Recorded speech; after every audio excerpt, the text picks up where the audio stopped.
Bonsoir à toutes et à tous, ravi de vous retrouver sur 8 Mont Blanc. Nous sommes le lundi 3 février 2025, il est 18 h, vous le savez. C'est l'heure du journal préparé par les rédactions. Voici les titres de l'actualité ce soir. 1 milliard d'euros, c'est la somme investie sur 10 ans par le département de la Haute-Savoie à destination des collèges pour l'avenir. Exemple à Saint-Jouard où la pose de la première pierre du futur établissement a eu lieu ce lundi matin. Et puis direction Champagne-en-Vanoise qui a été le théâtre ce week-end d'une étape de la Coupe du Monde d'escalade sur glace.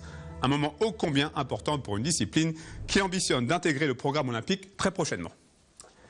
Mais on débute cette édition avec le fait du week-end et cet éboulement survenu sur la route nationale 90 à hauteur des gorges de Ponceron, à hauteur d'Aigueblanche ce samedi. Près de 50 mètres cubes de roches se sont décrochés de la falaise, entraînant d'énormes bouchons sur cette route qui donne accès à bon nombre de stations savoyardes.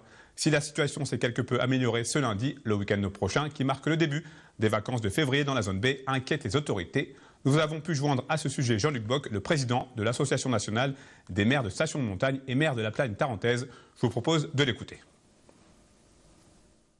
Alors pour l'instant tout fonctionne puisque nous ne sommes pas en période de chassé-croisé, on n'est pas en période d'arrivée ou en période de départ. Donc la semaine c'est plutôt fonctionnel.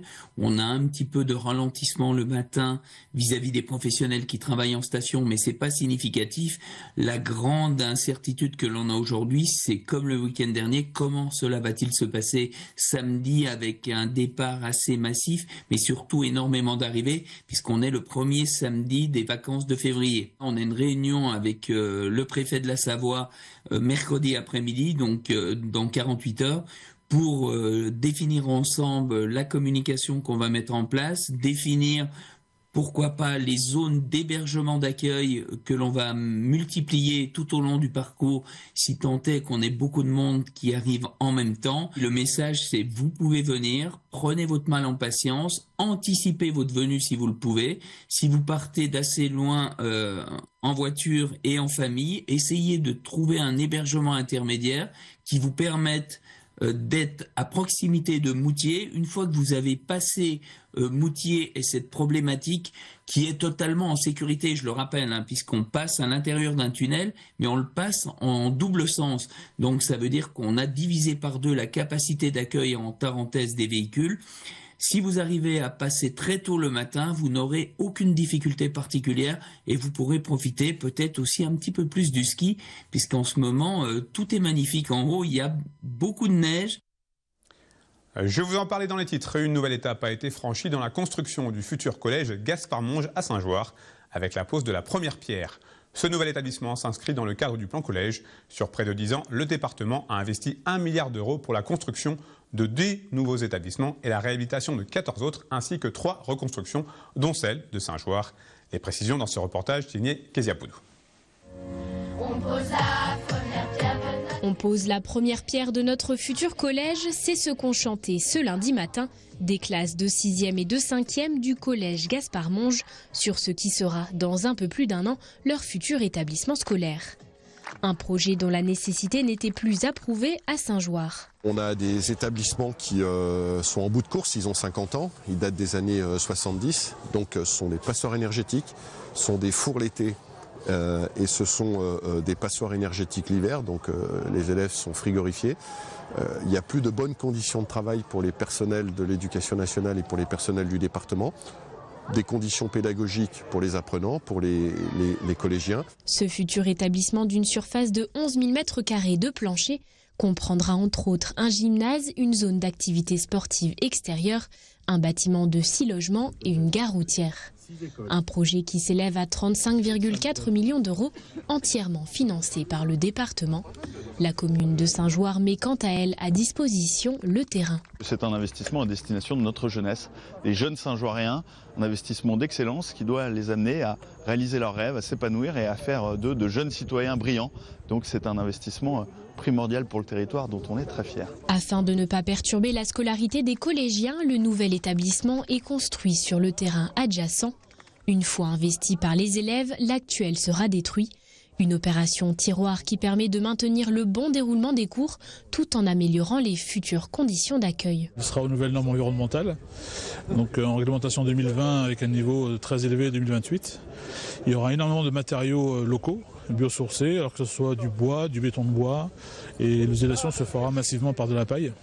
Voilà, donc ce qui permettra d'avoir des matériaux très locaux.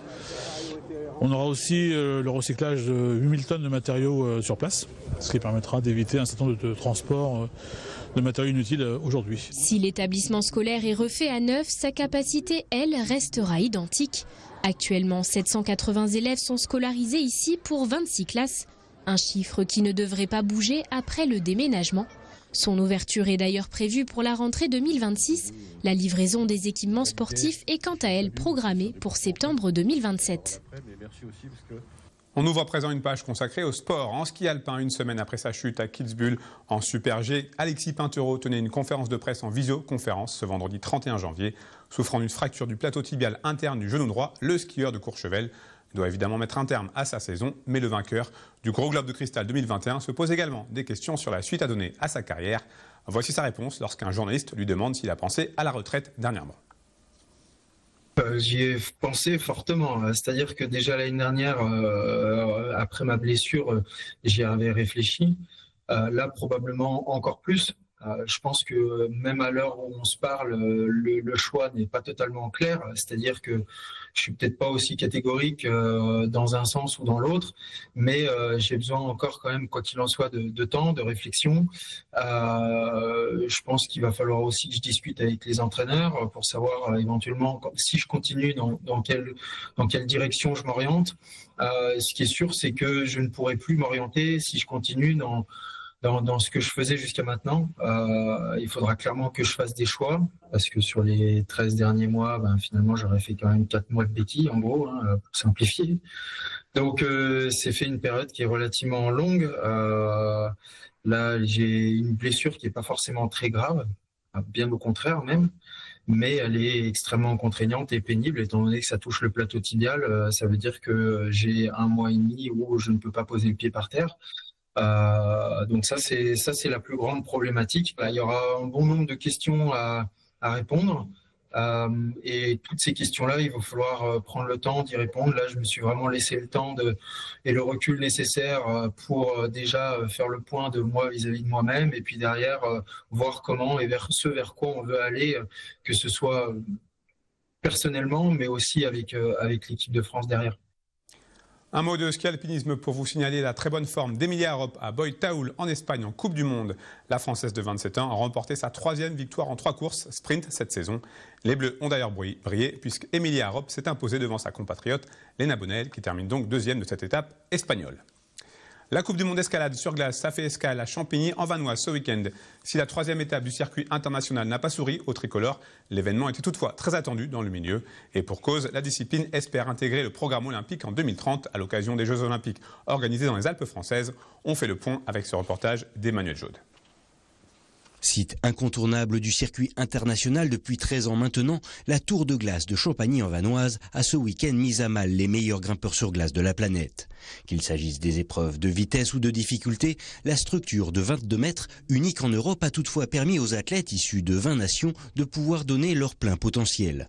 Il faut dire qu'année après année, la discipline se professionnalise et le niveau monte, à l'image de l'équipe de France qui compte quelques-uns des grands noms de cette pratique. Chez les garçons, en fait, on a 3 grimpeurs donc, qui sont vraiment capables de gagner les Coupes du Monde. Donc là, je pense qu'on a vraiment atteint un très très bon niveau. Par contre, chez les femmes, donc Marion Thomas a atteint un heureux événement cette année. Donc notre chef de file chez les filles féminines n'est pas là. Mais donc je pense encore chez les filles, il y a une marge de progression pour qu'on ait une génération capable de monter sur tous les podiums de Coupe du Monde. Pour autant, face au public venu en nombre, l'étape française a été bien compliquée pour les tricolores. Si Tristan Ladevant n'a pas passé les qualifications, son frère Luna, qui était pressenti comme favori, a commis une erreur durant la finale, se classant 5e.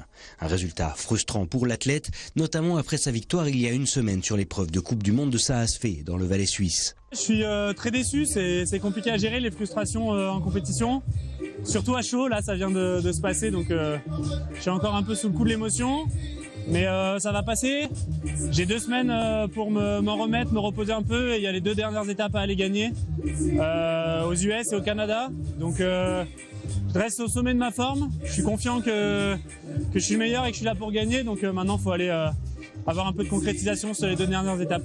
Au-delà des résultats, il s'agissait là d'un rendez-vous très attendu par la Fédération internationale qui ne cache pas sa volonté de devenir un sport olympique à l'occasion des JOP de 2030 dans les Alpes françaises, après déjà avoir été une discipline en démonstration en 2014 lors des Olympiades de Sotchi en Russie. On pense qu'on coche toutes les cases, une fédération internationale qui est reconnue par le CIO depuis 1995, on est sur glace, donc ça c'est important parce que dans la charte olympique il est bien inscrit qu'il faut que les activités doivent être soit sur glace soit sur neige.